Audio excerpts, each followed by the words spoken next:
محترم ناظرین، آج کی اس نشست میں ہم آپ کو یہ بتانے کی کوشش کریں گے کہ اگر کسی سرکاری ملازم کے خلاف کوئی مقدمہ درج ہو جاتا ہے اور ساتھ ساتھ محکمانہ کارروائیاں بھی شروع ہو جاتی ہیں تو کیا یہ دونوں کارروائیاں جاری رہیں گی یا ان میں سے کسی ایک کو روک دیا جائے گا اور دوسرے کو چلایا جائے گا؟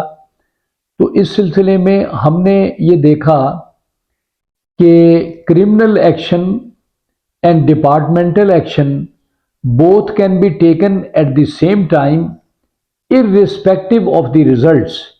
یہ چیز جو ہے یہ طے ہو چکی ہے کہ دونوں کارروائیاں ایٹ دی سیم ٹائم چلیں گی، چاہے ان کے رزلٹ مختلف ہی کیوں نہ ہو۔ فوجداری مقدمات میں اگر کوئی ملازم بری ہو گیا ہے تو بینک کا وہ ایک ملازم ہے، اس نے دھوکہ اور فریب سے بینک سے رقم نکلوائی اور اس طرح اس کو ملازمت سے برطرف کر دیا گیا، لیکن اس کی جو فوجداری کی کارروائی تھی اس میں اس کو بری کر دیا گیا کیونکہ کچھ گواہ بیٹھ گئے تھے۔ اسی طرح اپیل میں سروس ٹرائبیونل نے اس کی اپیل جو ہے وہ خارج کر دی میرٹس پر۔ اب اس کا کلیم یہ تھا کہ میں چونکہ فوجداری سے بری ہو گیا ہوں اور مجھے اب ڈپارٹمنٹل ایکشن میں بری کر دیا جائے، تو اب دیکھنا یہ ہوگا کہ کیا اس کو بری کرنا چاہیے یا نہیں کرنا چاہیے۔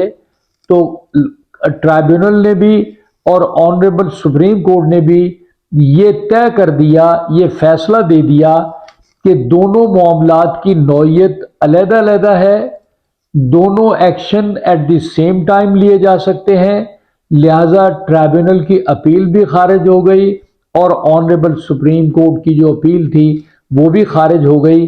اس طرح یہ نظیر ہے 2008 SCMR پیج 1751 51۔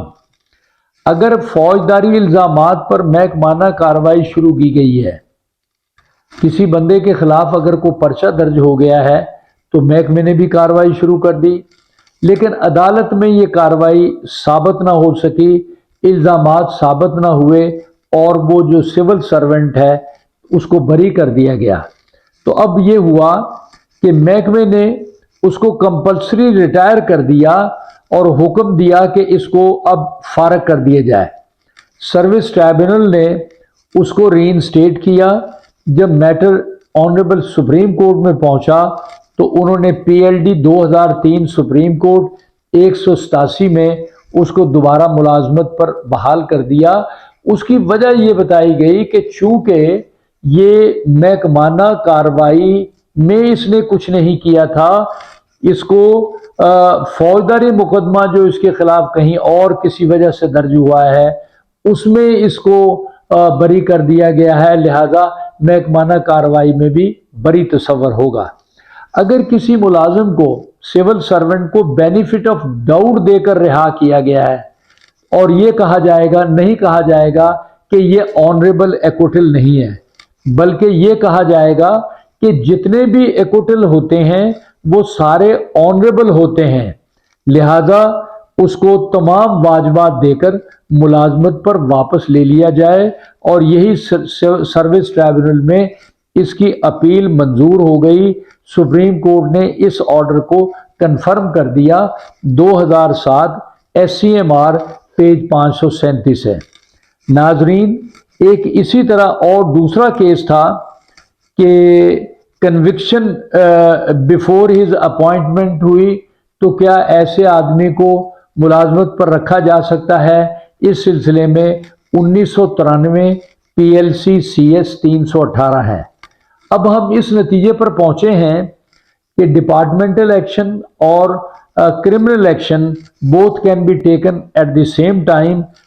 فیصلہ چاہے ان میں جو کچھ بھی ہو، اس سلسلے میں نظیر ہے 1993 SCMR پیج 2177۔